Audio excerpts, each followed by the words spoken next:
Hi everyone, I hope you're all doing well. Today I'm going to talk about a new UK stock I have started buying. I actually only started buying this UK stock yesterday. So this is a pretty quick turnaround from me buying and announcing it on the YouTube channel. Normally I give the guys on the Patreon a little bit of a head start and give them a few weeks notice that I'm buying this stock, and then I come on YouTube and say it. But because of the timing being near the end of the month, I'm probably next week going to do the UK stocks I'm buying series. So it'll be on there. So this is probably the best opportunity I have to do a video on this stock. And as well, yesterday I actually didn't make a video on YouTube. The reason why is because I was trying to dedicate a bit of time to do some exclusive content on Patreon, and we did a stock request yesterday on Shark Ninja, which was a very interesting stock, and I posted that on Patreon. And I've also had to blank out the bottom text there because there was some key information on it as well. But if you do want to know what I'm buying and selling in real time, the place to be is on the Patreon, and you get the exclusive content like the stock request like we did on Shark Ninja, where members of the Discord, the private group, get to vote for me to take a look at a stock, and the winner was Shark Ninja, and I gave my thoughts on it.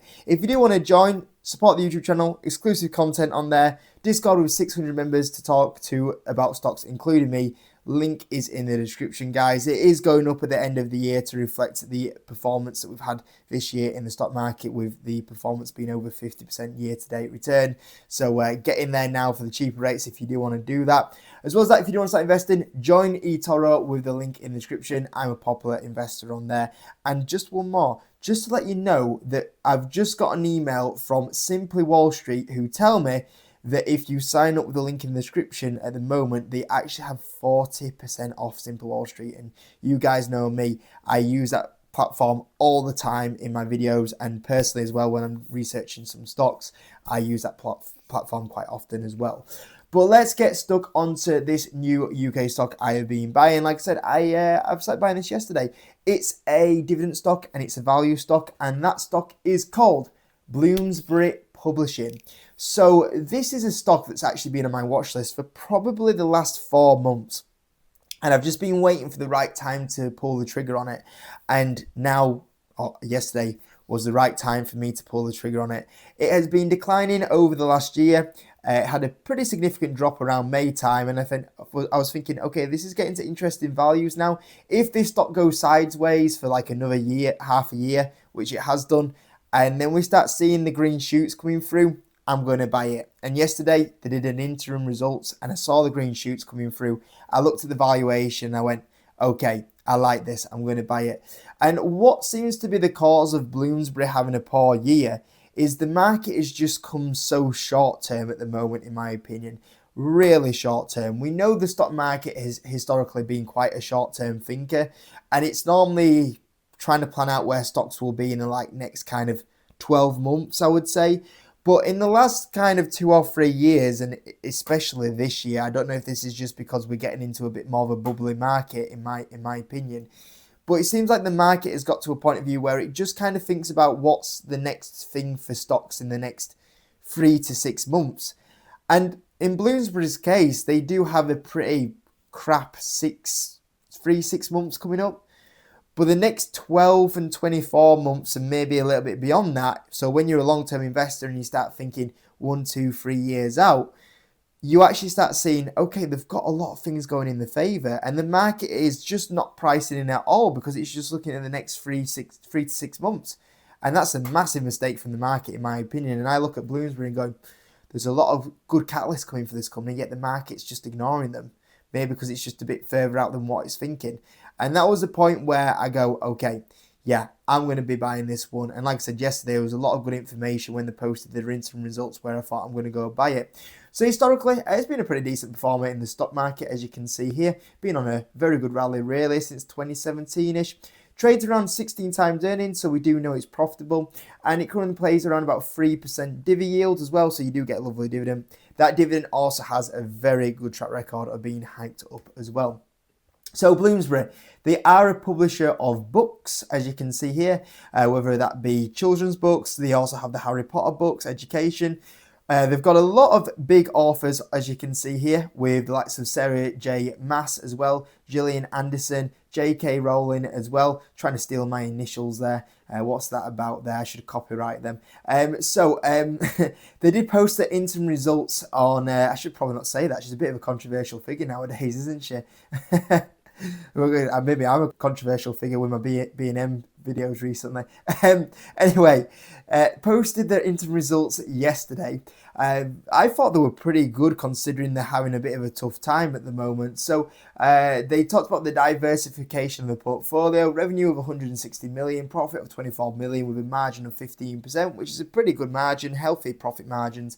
Dividend went and got hiked up 5%. They said they have announced their first non-exclusive AI licensing agreement and unlocks new monetization opportunities.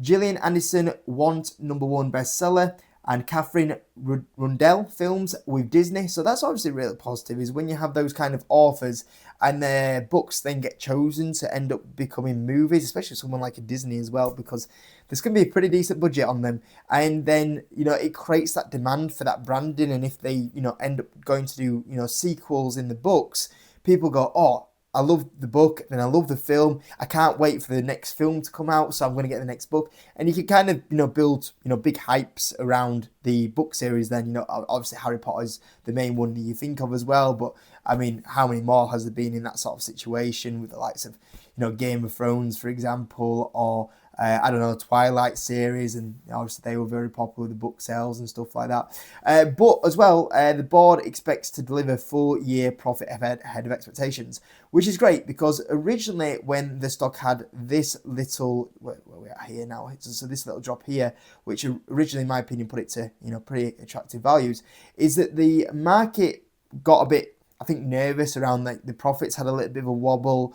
They came off this boom year where Sarah J. Maas, which is one of their big authors that contributes major amounts of revenue, they basically, the year before, she had a book out, and this year they didn't have one.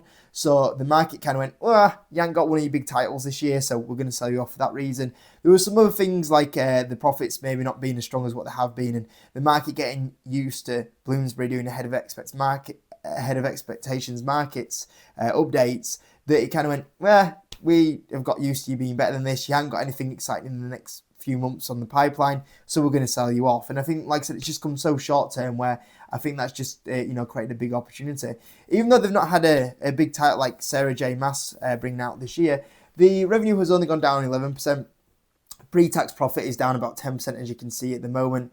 But what they do have is their academic and professional revenue has been a very good performer for them, and that's been growing at 20% at the moment. They are highly profitable, so they can go make acquisitions. So you can see here, they did buy the Roman and Littlefield as well, as you can see here. They are expanding into Singapore as well to capitalize on the regional growth in student numbers as well. They feel like this could be a great growth driver for them, because as you see here, global higher education students could reach 600 million by 2040, with over 60% in Asia. So that's an area that they think is a big area for them. And you can see here, if you look at some of their bestsellers at the moment, so Gillian Anderson, Want paperback, has been in the top 10 on the Sunday Times bestseller for the last 15 weeks, including 9 weeks at #1. As well, children's books, Catherine Rundell as well announced a multi-film agreement with Walt Disney. The Poison King, the second in the Impossible Creatures series, was published on the 11th of September and became an instant #1 Sunday Times and New York Times bestseller. They talk about Romanticy, Sarah J. Maas's House of Flame and Shadow returned to the bestseller list in US and UK on publication of the paperback when teasing her new book on Instagram. So you can see like the excitement of Sarah J. Maas, which is one of the big sellers for these guys, which, like I said, they didn't have one title this year, but they do next year. Just talking about a new book managed to get it back to #1, which is pretty impressive. J.K. Rowling also brought out a new book as well on the Harry Potter side of it, which is what they call Pocket Potters. That was published on the 28th of August. Also, they talked about other area. I'm not going to go through them all, but there's some other areas there that you can see here. When they talk about the next set of titles here, you can see some of the other titles that are coming out at the moment. And like I said, they've got a lot of, in my opinion, tailwinds coming up in the next 12 months. So Sarah J. Maas has, it says here, has not officially announced a new book for 2026, but she has. It says here, there is a new book here called A Court of Thorns and Roses, which is anticipated to be released in late 2025 or early 2026. Most people are expecting around about March 2026. So that's obviously going to be a big boom for them next year when that does come out. At the moment, they also have Sarah J. Maas tied down to another 6 more books as well with Bloomsbury, so you don't have to worry about that ending sometime soon. Obviously, the Pocket Potters, it's been a while since we've had these new books from someone like a J.K. Rowling, which is massive as well. And obviously, in August, they've brought out the Harry Potter ones. They brought the Harry, Ron and Hermione one out. They're also going to bring out 2 more, which are Professor Dumbledore and Luna Lovegood as well. They're going to be published in February 2026. So you can see here, February and March, between the 2 Harry Potter books that are going to come out, the Potter books, Pocket books, and also the Sarah J. Maas book. It looks like they've got a good 2026 ahead of them as well. Obviously, you got the Harry Potter series that's going to come out in 2027. Obviously, they're actively out there filming that right now. That might surge up the original Harry Potter sales. And obviously, if you bring these new Pocket Potter books out as well, that might also get them sales going up a little bit more. Because you got to remember, when was the last Harry Potter film out? Was it 2012 or something like that? So it's a good 10, 15 years since we've had a last Harry Potter. So the current generation of kids nowadays, they haven't grown up with Harry Potter. They, it's not really, a lot of the parents and, and the films haven't aged terribly. So they'll still be aware of them and still watch it. But this could potentially, again, build the cycle up for the, the next generation of Harry Potter fans, which once again, Bloomsbury will be ones who would benefit from that situation here. Past performance, you can see an absolute cracking performance. You can see here, sometimes the revenue can jump up more years than others, depending on book releases. So you can see, like we said here, this year's been a bit of a down year with book titles, but next year we should see another jump up in the financials. And if we do look at the future growth from the financial year of 2026, you can see the company is expecting to go back to growth and a decent jump in profitability. I think this is set up for them to probably even beat these numbers, to be honest with you. Decent profit margins, you can see here. Cracking balance sheet. I think they even recently paid off the debt that they have on the balance sheet here. But 11% debt to equity, only 23 million of debt, and they do sit on 40 million of cash. Let's not forget, every year at the moment, they're generating good amounts of profitability as well. So what's this year? 25 million of profit. So that can be thrown off into those dividends. They sometimes do share buybacks as well for the shareholders as well. Ownership wise, there has been insider buying. I know there's 2 sells that do come up here, but these were shares that were awarded on the share plan. So those are the shares that have been sold. But they have been actively buying as well. You can see here the chairman of the board, he has bought some shares. At the moment, you've got the CEO that did buy on the 27th of August. And then you also have the lead director as well. Bought about 80k worth of shares at the moment, 100k worth of shares from the CEO, the founder of the company, founder-led company as well, which is obviously very positive, as you can see. Looking at the company here, if they hit the full year guide, around about 13 times earnings of 2026 numbers, 12 times on 2027 numbers. They do have a good history of upgrading the guidance. You can see here there was a little bit of a drop-off around that profit warning that we talked about previously. Since then, it has stabilised, and they have nearly gone back to where they did the profit warning, you can see here. So it looks like they have certainly got the financials under control. What is interesting is, at the moment, you can see here 39p of EPS expected from this year, but on 2027's numbers, only 40p expected. So literally, what, a 5, maybe 6-7% increase in the EPS on a Sarah J. Maas book launch year? I think that's very beatable for them next year as well. So the setup looks really nice for them. They do normally trade around about 18 times earnings, as you can see here. So obviously, if they are going to drop down to this 12 times earnings on 2027 numbers, which do seem quite beatable, that obviously could signals some sort of metric expansion at the moment. So that's also something to keep an eye on. Looking at the numbers side of it on Bloomsbury, so I put 246% revenue growth in, which is way slower than what they've previously been doing, to be fair. If we go on the past performance here and we go from, let's do 2015 to 2020, so they went from 109 million to 162 million, so nearly a 60% increase in revenue there. And if you look at 2020 to 2025, the revenue went from 162 million to 361 million, so over 100% increase in revenue. So my 2, 4 and 6% revenue increases are very, very small to what they normally do as well. And obviously, they'll probably increase that through acquisitions as well. 7, 8, 9% profit margins. That's roughly about where they're currently at the moment. They're at a 7 at the moment, and that's obviously on a down year. Previously, they've got up to nearly 10% profit margin, 8% profit margin. So as the scale goes up, I would probably expect them to be able to pull up to that 7, 8, 9% profit margin. 18 times earnings, like we said, we just talked about that a minute ago. I think that 18 times earnings when they're firing all cylinders is normally where they trade at. And don't forget, you get a 3% dividend, and that dividend normally gets hiked up as well. So you've got around about another 15% there. So on the low side, that would be 2% revenue growth, a drop in the profit margin. You make 15%, you do it on the top one, you get another 15%, 30% upside. That's, worst case scenario, you walk away 30%. That's not terrible, is it? Mid side, 4% revenue growth, 8% profit margins, where they're at about right now, 42% return, add your 15% dividend on top. You're getting close to nearly 60% there. And on your high side, you got 6% revenue growth, 9% profit margin, 18 times earnings, you're up to 88% there as well, with your 15%. You get your 100% return, and that's what I invest for. So, yeah, I'm expecting them to probably drag that profit margin up to about 9%, 6% revenue growth, 18 times earnings, 88% plus your dividend. I get my 100% return. I think there's possibility, let's say like they do really make acquisitions and some of the book titles really fly off.